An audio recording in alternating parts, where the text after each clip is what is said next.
Hello, so today I'm going to work on the left hand and the right hand working together. So have you ever played a piece and you can play hands separate?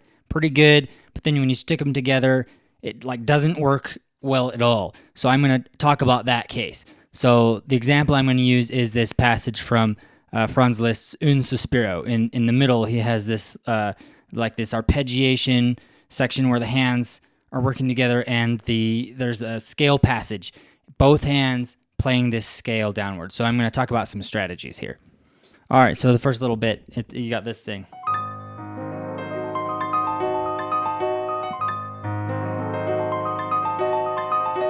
Right? You got to work, obviously, hopefully you've done the homework. So,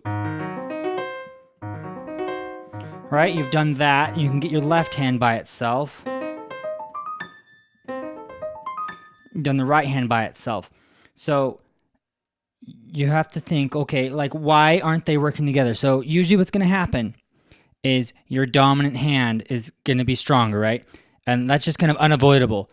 So you have to lead with that hand that you feel least comfortable with. So lead with the left hand and make the right hand come down to that. So you're only going to be as strong as your weakest hand. So make the weaker hand stronger, and then don't expect to just make the weak hand come up to speed to your right hand. In my case, the left hand is weaker than the right hand. So don't expect the left hand just to magically come up to speed with the right hand.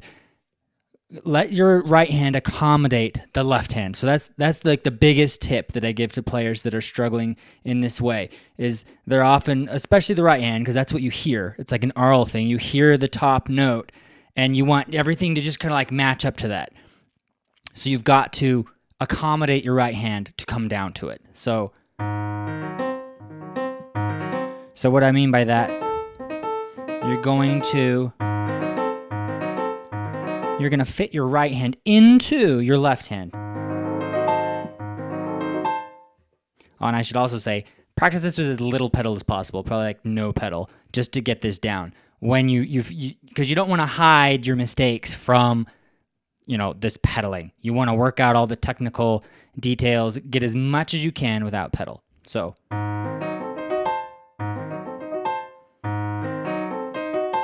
okay. So that's the first tip.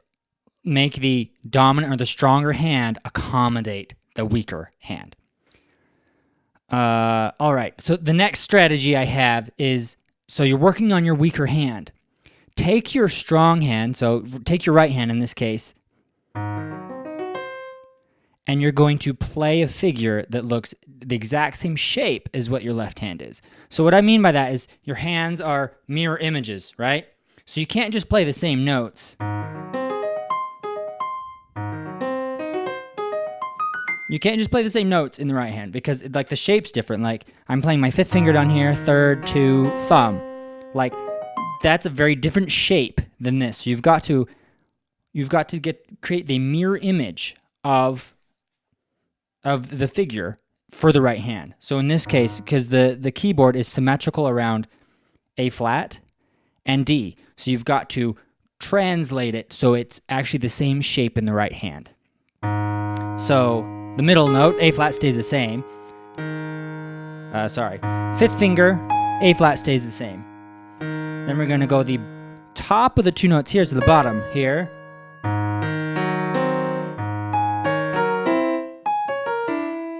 All right, you see what I did? So it's the top of the two notes down here, so it has to be the bottom of the two notes here. And then these three notes here, the top of the three notes here. And then of the white keys right next to the set of two, so the E.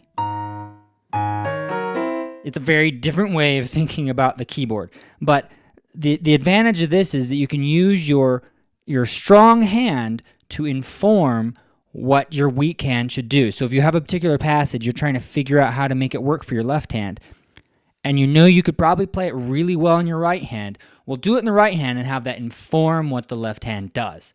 So in this case, this arpeggio. So you'll probably notice little things. You'll notice differences in how you play it with the other hand. If it's weaker, well then I guess that's something fun to practice. But sometimes the case is like it's way easier in the right hand. You're just like more familiar, you're more facile in that hand. So play that hand and notice things like, how does your hand gather as it comes down to your thumb? How do you cross? Do you use that same strategy in your left hand? Like, you're probably not as coordinated in your left hand, so you're going to have to adjust, try to mimic exactly how it feels across both hands.